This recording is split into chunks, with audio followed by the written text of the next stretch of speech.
Arabcha vasila so'zi lug'aviy jihatdan o'zbek tilidagi vosita so'zi bilan sinonim hisoblanadi.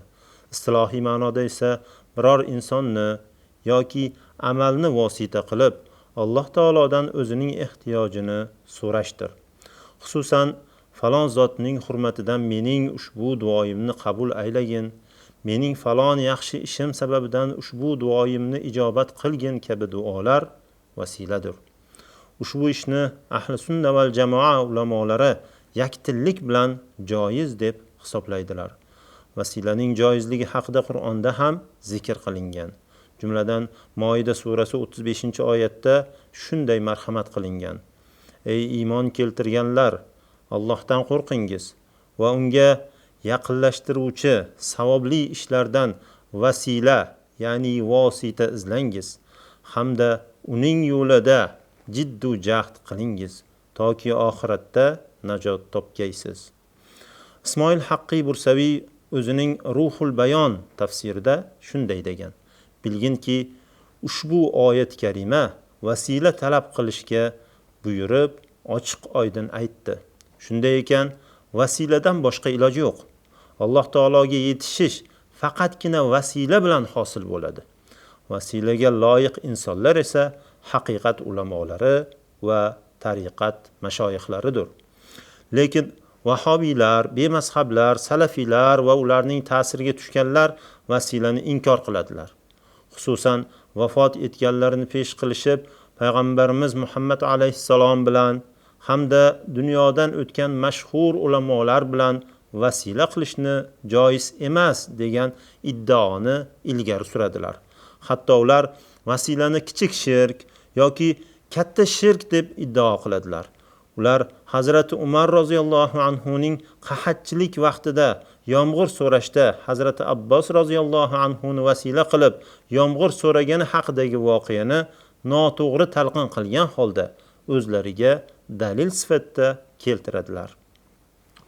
Jumladan Hazrati Umar istisqo vaqtida bunday deb duo qilganlar: Ey Alloh, albatta biz senga payg'ambarimiz bilan tavassul qilar edik, bizlarga yomg'ir berarding va hozirgi holatda senga payg'ambarimizning amaklari Abbos roziyallohu anhu bilan tavassul qilamiz.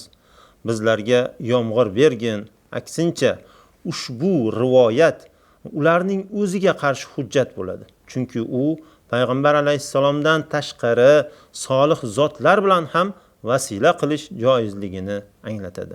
Shuningdek, Umar roziyallohu anhu payg'ambar alayhissalom yaratilmasdan oldin Odam alayhissalom uni vasila qilgani borasidagi hadisning ham rovisi sanaladi. Jumladan Umar roziyallohu anhu rivoyat qilganlar: Hazrat Odam alayhissalom: Ey Robbim, Muhammadning haqqi ila meni mag'firat qilishingni so'rayman deb duo qilgan. Shunda Alloh taolo: Ey Odam, Muhammadni qanday taniysan? Hali uni yaratganim yo'q-ku deb so'ragan. Odam alayhissalom: Meni yaratganingda arshga tomon qaradim. Uning poyasida La ilaha illalloh Muhammadur Rasululloh deb yozilganini ko'rdim. Bildimki, sen yaratganlaring ichida eng yoqtirganingni o'z isming yoniga yozib qo'ygansan deb javob bergan. Alloh taolo: To'g'ri aytding, ey odam, haqiqatda yaralmishlar orasida eng sevimlisi udir. Uning haqqi hurmati ila duo qilaver, seni mag'firat qildim degan.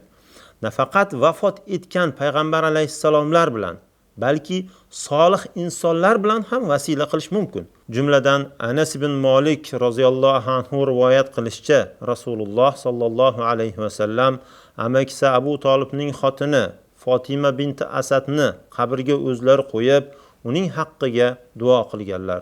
Ey Alloh, men va mendan oldin o'tib ketgan nabiylar haq hurmatidan onamdan keyin menga ona bo'lgan Fatima binti Asadni mag'firat qilgin. Usmon ibn Hunayf roziyallohu anhu rivoyat qilishicha, bir ko'zi ko'r kimsa Rasulullohning yonlariga kelib, ko'zim ochilishi uchun duo qiling deydi. Rasululloh unga ko'zi ochilishi uchun yangi tahorat olib 2 rakat namoz o'qib, so'ng ushbu duoni o'qishni o'rgatdilar. Ey Allohim, albatta men sendan so'rayman, senga rahmat payg'ambaring Muhammad bilan yuzlanaman.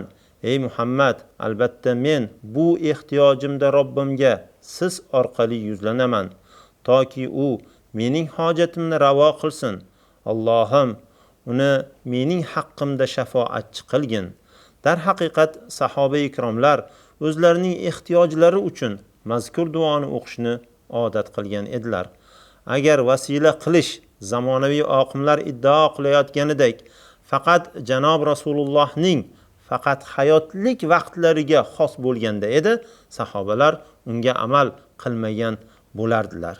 Demak, vasila qilish Rasulullohning faqat o'zlarigagina yoxud u zotning tirik paytiga xos emas ekan. Duo asnosida vasila qilish ahli sunna val jamoa aqidasiga ko'ra joiz amal hisoblanadi.